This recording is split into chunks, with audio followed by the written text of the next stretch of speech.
இல்ல அப்படி அவசர அவசரமா ஒரு கல்யாணம் பண்ணணுமா?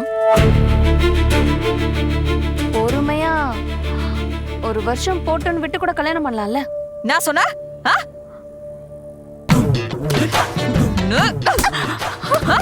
ஒரு வருஷமா தொடப்பு கட்ட பிஞ்சர் பாத்துக்க. நீ தானே சொன்ன அடுத்த மாசமே கல்யாணத்தை பண்ணணும்னு. அதானே செஞ்சுட்டு இருக்கோம். நான் அப்படி சொன்னா நீங்க கேப்பீங்களா? நான் சின்ன பொண்ணு, இன்னும் படிப்பு கூட முடியல. நீங்க பெரியவங்க, நீங்க தான் யோசிச்சு முடிவு பண்ணணும். எப்படி ஒரு மாசத்துல கல்யாணம் பண்ணுவீங்க? அது கஷ்டம், நீங்க தானே யோசிக்கணும். நான் கேட்ட உடனே கல்யாணம் பண்ணி வச்சிருவீங்களா? உங்களுக்குன்னு அறிவு இல்லையா? முடிய முடியாது நீங்க யோசிக்க மாட்டீங்களா? பேசிட்டு இருக்க எதுக்குமா இப்ப அடிக்கிற? இங்க பாரு, ஒழுங்கா கல்யாணத்தை பண்ணிட்டு இந்த வீட்டை விட்டு வெளியில போற வழியை பாரு. இந்த பிட்டெல்லாம் இங்க போட்டுன்னு இருக்காத. வானதி, உன்னை நம்பிதான் இதுல நாங்க இறங்கி இருக்கிறோம். நிமிஷத்துக்கு ஒரு மாதிரி பேசினு இருக்கிற. இதுக்கு மேல ஏதாவது ஏழரை எழுத்துனா எங்களுக்கு நிம்மதியா இருக்காது சொல்லிட்டேன். அப்படி இல்லப்பா, என்னதான் நான் கல்யாணத்துக்கு ஒத்துக்கிட்டாலும் பாண்டி ஏதாவது பிரச்சனை பண்ணுவானோன்னு பயமா இருக்குப்பா. அதான் பயத்துல அப்படி சொன்னேன். அதெல்லாம் நான் பாண்டி பார்த்து பேசணும் வரேன். என்ன பேசுனீங்க? உனக்கு கல்யாணம் நிச்சயமா இருக்குது. பாண்டியோ இல்ல குடும்பத்து ஆளுங்களோ இந்த கல்யாணத்துல எந்த பிரச்சனையும் பண்ணக்கூடாதுன்னு பாண்டி பார்த்து சொல்லிட்டு தான் வரேன். சொல்லிட்டீங்களா? அதுக்கு பாண்டி என்ன சொன்னான்? அவன் என்ன சொல்லிருப்பான்னு எனக்கு தெரியும். என்ன மீறி வானதியை யாருக்காவது கல்யாணம் பண்ணி கொடுத்தா சும்மா விட மாட்டேன், கல்யாணத்தை நிறுத்துவேன்னு சொல்லிருப்பான். சொன்னானா? அந்த மாதிரிலாம் அவன் எதுவும் சொல்லல. கல்யாணத்துல பிரச்சனை பண்ண மாட்டேன், கல்யாணத்தை நீங்க நடத்திக்கோங்கன்னு அவனே அவன் வாயால சொல்லிட்டான்.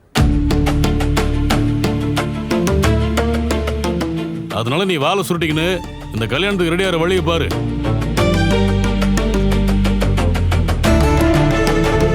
நிஜமா பாண்டி அப்படியா சொன்னான்? ஆமா, அவன் அப்படிதான் சொன்னான். அவனுக்கு நீ வானாமா, நீ கல்யாணம் பண்ணிக்க போறது நினைச்சு அவனுக்கு ஒரு கவலை இல்லைன்னு சொல்லிட்டான். கேட்டியாடி?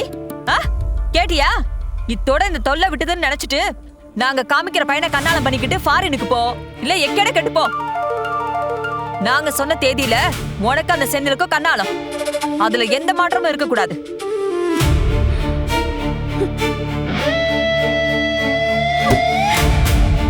ஐயோ, கொஞ்சம் கூட நிம்மதி இல்லையேப்பா. இவ்வளவு வச்சுக்கிட்டு எங்க போய் முடி போகுதுன்னே தெரியல. எனக்கு கல்யாணம்னு சொன்னா ஓகே பண்ணுங்கன்னு சொல்லிட்டானா? என்னடா பாண்டி இப்படி இருக்க? எனக்கு கல்யாணம் ஆகிறத நினைச்சு உனக்கு கவலையே இல்லையா?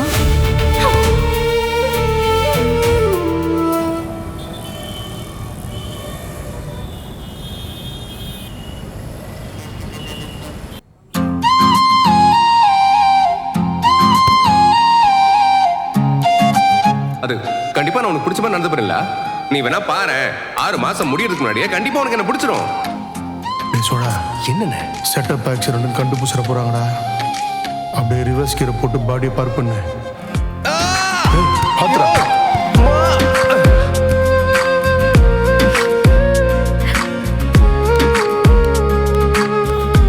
நிலா, இந்தா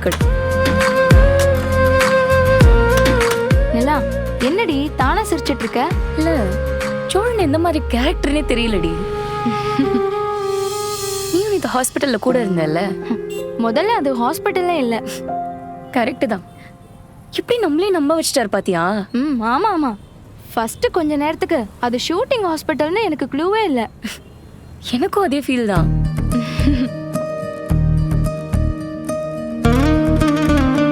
சோழனுக்கு அடிபட்டுச்சு, அது காரணம் நான் தாங்கிற ஒரு கில்ட்லயே இருந்தேன். அதை தாண்டி நான் எதுவுமே யோசிக்கல. அப்புறம் நடேசனங்களை வந்து சொன்னதுக்கு அப்புறம் தான் எல்லாமே செட்டப்னே தெரிஞ்சது. சோழன் இப்படிதான் திவ்யா. என்ன அவன் கல்யாணம் பண்ணதே டிராமா பண்ணி தானே. பேசாம சோழனை நடிக்க அனுப்பிச்சிடலாம். ஆமா, அது அவருக்கு ஈஸியா வரும். இவன் கொஞ்சம் ஃப்ராடு தான், நிறைய போய் சொல்லுவான். ஆனா அது எல்லாத்தையும் தாண்டி கொஞ்சம் நல்லவனும் கூட. எனக்காக நிறைய செஞ்சிருக்கான். அவன் பண்ற இந்த சின்ன சின்ன தப்பை வச்சு எனக்கு ஒண்ணுமே இல்லைன்னு என்னால அவன்கிட்ட சொல்லவே முடியல. But at the same time அவன் இப்படிலாம் டிராமா பண்ணும்போது எரிச்சல் ஆகுது. அது என்னமோ தெரியலடி, சில டைம் சோழனை பார்க்கும்போது அவன்கிட்ட அன்பா இருக்கணும்னு தோணுது. ஆனா இந்த மாதிரி ஏதாச்சும் ஃப்ராடு வேலை பார்க்கும்போது மிதிச்சு கடல்ல தூக்கி போடணும் போல இருக்கு. கொஞ்ச நாள் டைம் கொடுப்போம், என்ன நடக்குதுன்னு பார்க்கலாம். இல்லையே, எனக்கு என்னமோ நீ ஏற்கனவே சோழன் மேல லவ்ல விழுந்துட்ட மாதிரிலாம் இருக்கு. இனி சோழன் தான் உனக்கு எல்லாமே முடிவு பண்ணிட்ட போல. நீ உன்கிட்ட அப்படி சொன்னேனா?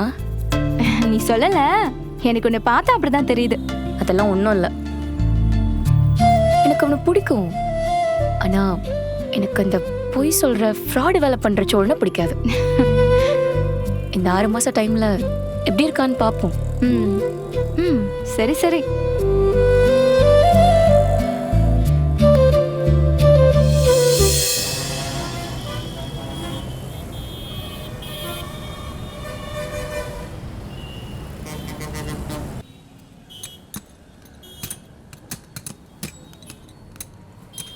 பாண்டி, உன்னை தானே கூப்பிடுறேன். திரும்பி பார்த்து நீ பாட்டுக்கு வேலையை பார்த்துட்டு இருக்க. கல்யாண பத்திரிக்கை கொடுக்க வந்தியா? வச்சுட்டு போ. ஏமா, கல்யாணம் பண்ணதான் நீ ரெடி ஆயிட்டுல, அப்புறம் எதுக்கு அடி அடிக்க வந்துட்டு போற? நீங்க பேசாதீங்க. அன்னைக்கு வந்து நான் பாண்டி எங்கன்னு கேட்டப்போ நீங்க என்ன சொன்னீங்க? டூர் போயிருக்கான், வர 2-3 நாள் ஆகும் தானே சொன்னீங்க. ஆனா பாண்டி இங்க தான் இருந்திருக்கான். எதுக்கு என்கிட்ட போய் சொன்னீங்க? இப்போ என்ன வேணும் உனக்கு? உன்னை பார்த்து 4 கேள்வி கேட்டு போலாம் தான் வந்தேன். நான் உன்னை அன்பிளாக் பண்ணிட்டேன் தெரியுமா உனக்கு? அன்பிளாக் பண்ணிட்டு எப்ப நீ மெசேஜ் பண்ணுவ, எப்ப நீ கால் பண்ணுவேன்னு பார்த்துட்டு இருக்க.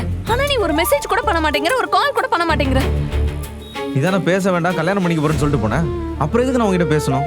அதை விடு பாண்டி, எங்க அப்பா வந்து எனக்கு கல்யாணம்னு சொன்னதுக்கு நீ ஓகேன்னு சொல்லியிருக்க. வேற என்ன சொல்லணும்? வேற என்ன சொல்லணும்? உன் கல்யாணத்துல நான் எந்த பிரச்சனையும் பண்ணக்கூடாதுன்னு அவர் என்ன தேடி வந்து சொல்றாரு. இல்ல நான் பிரச்சனை பண்ணுவேன்னு சொல்றியா? நான் கல்யாணம் பண்ணிட்டு போறத நினைச்சு வருத்தமாவே இல்லையா உனக்கு? கல்யாணம் பண்ணுன்ற முடிவை நீ தானே எடுத்த. நான் ஃபீல் பண்ணி என்ன ஆக போகுது? உனக்கு வருத்தம் இருக்கா இல்லையா?